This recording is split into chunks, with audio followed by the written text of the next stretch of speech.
زرزرات زينا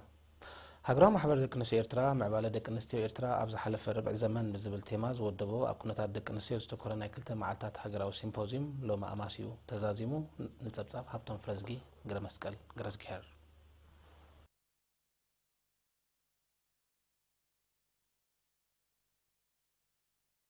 ኣብ ከተማ ኣስመራ ተዶኪና እትርከብ ቤት ትምህርቲ ስነኪነት ሓላይ ንኽልተ ዓመታት ብዓውድታት ፅርበት ሓፂን ጽገና ኮምፒተርን ምዝርጋሕ መርበባትን ዘምሃረቶም 12 ደቂ ኣንስትዮ ዝርከብኦም 43 ተምሃሮ ኣመሪኣ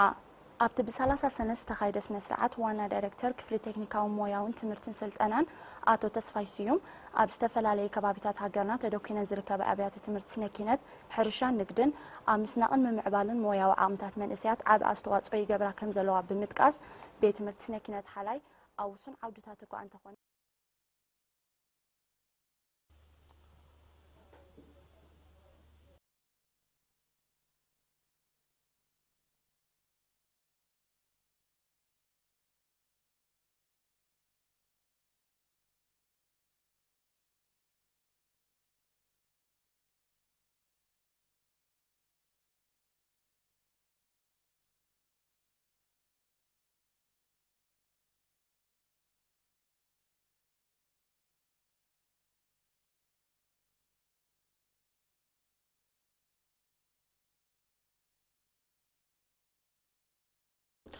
هاجراو محبر دق نسيو إرترا معبال دق نسيو إرترا بزا حلف ربع زمن زبل تيماز ودبو كنتات دق نسيو استكورنا كلتا معلتات هاجراو سيمبوزيوم لومي أماسيو تزازيمو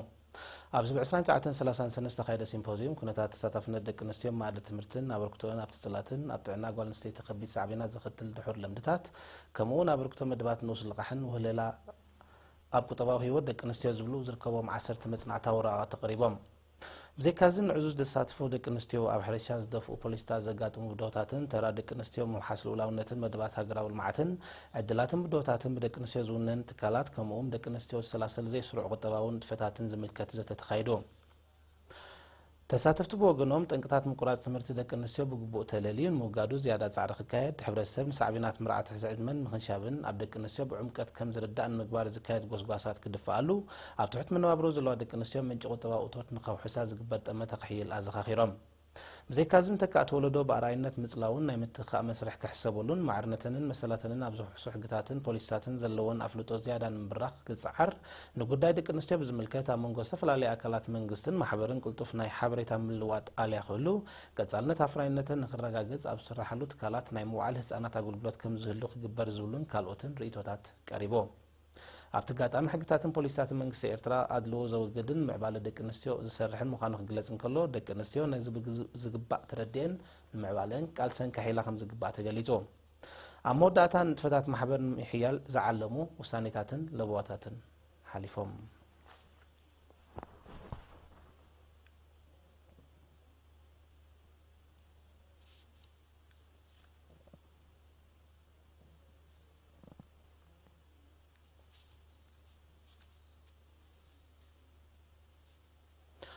أقولت مياون تكنيكاون تمرتي زبا أبيات تمرتي عقم من أسياتا مهناتن من معبالن عبا بركتي قبراهم زلوا يسفلت بيت مرتنا كينات حلاي حانت خواتنيا لو من زكايدتو سنسرعات من مراء استقطاتلت قازتنيا دانا يتقبريوات تبتب اللواء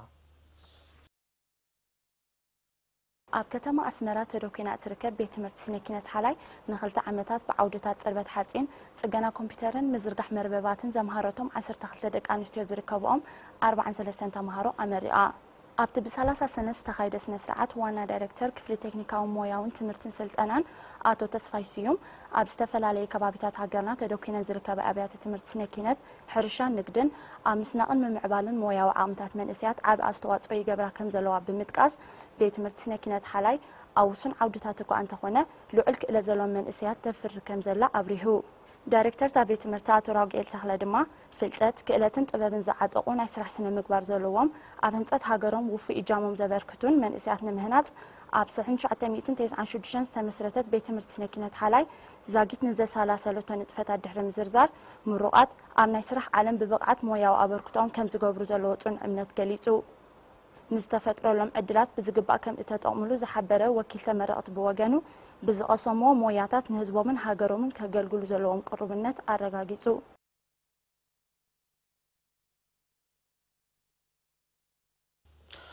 مس HIV AIDS ዝነብሩ ዜጋታት ዝጥርንፍ ሃገራዊ ማሕበር ብድሆ ኤርትራ ብ29 ሰነ ኣብ ኣዳራሽ ሆስፒታል ኦሮታ ሓምሻይ ጉባኤ ቃኒዑ ሚኒስትር ጥዕና አሚና ኑር ሕሴን ኣብ ዝስማዕቶ ቃል ኣብ ጽላት ጥዕና ዝግበር ዘሎ ወፍርን ገስጋሱን ዝምልከት መብርህ ድሕሪ ምሃብ 90% ካብ ዜጋታትና ናይ HIV መርመራ ብምክያድ ኩነታቶም ከም ዝፈልጡ ምግባር 90% ናይቶም HIV ከም ዘለዎም ዝተረጋገጹ ዜጋታት መናውሕ መድሃኒት ከም ዝጀመሩ ምግባር 90% ካብቶም መድሃኒት ዝጀመሩ ድማ ኣብ ደሞም ዘሎ መጠን ናይቲ ቫይረስ ኣዝዩ ከም ዘንቆልቁልን ናይ ምክልኻል ዓቕሞም ክብ ከም ዝብል ምግባር ብዕቱብ ይስራሕ ኣሎ ከም ዘሎ ብሪሃ ኣብ ቦምበር ማሕበር ኣቶ ግብሪ ህይወት ግርማይ ድማ ዝርግሐ HIV AIDS ንምጉዳል ሕብረተሰብ ዝተጻወቶ ተራ ዕዙዝ ምዃኑ ጠቂሱ ምስቲ ቫይረስን ዝነብሩ ዜጋታት ብዛዕባ ዝተዋህቡ ስልጠናታት ቀረብ መድሃኒትን መኣዛዊ ምግብን ኢንታን ኣድልዎን ከምኡውን ባዕላዊ ተነፅሎን ምግታእ ዝተሰላሰሉ ንጥፈታትን ዘጋጥሙ መሰናክላት ኣመልኪቱ ዝርዝራዊ ፀብጻብ ኣቕሪቦ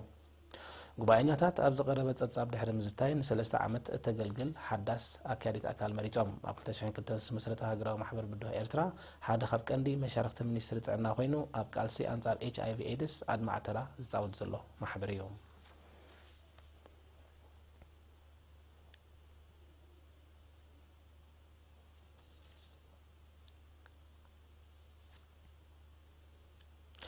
ኣብ ዓተክለ ዛምባ ጽዕናፍ ዓበትን ምግታእ ምኽንሻብ ደቂ ኣንስትዮን መርዓት ዕድመን ዝተኮረ ስልጠናታት ተዋሂቡ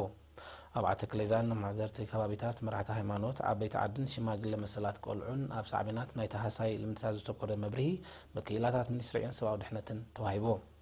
ነስልጠና ዝሃቡ ክኢላታት ኩሉ ኣካል ሕብረተሰብ ንሓደገኛ ሳዕቤናት ናይ ተሃሳይ ልምድታት ብግቡእ ክርድኡን ክነቕሕሉን ከም ዝግባእ ኣዘኻኺሮም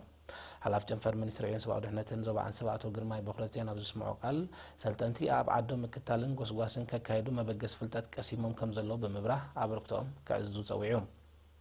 እዚ ከምዚ ኢሉ እንከሎ ከተማ ባፅዕን መምህራን ሱፐርቫይዘራት ኣባላት ባይቶ ኣባላት ኮማው ኣብያተ ፍርድን ፖሊስን ኣብ ኣፋዕበት ድማ ንኣባላት ሃማዴ ተመሳሳሊ ስልጠናታት ከም ተዋህበ ወከልቲ ኤሪና ሓቢሮም ሓላፊት ሃማዴ ዞባ ሰሜናዊ ቀይሕ ባሕሪ ወይዘሮ ጅምዓ ራኪ ኣብ ዝሃበቶ መብርሂ ከባቢኻን ምቕያር ቅድም ቀዳድም ነፍስኻ ምቕያር ከም ዘድሊ ብምግላጽ ደቂ ኣንስትዮ ባዕለን መሰለን ክጣበቓ ባይታ ተጣጢሕለን ከም ዘሎ ኣረዲኣ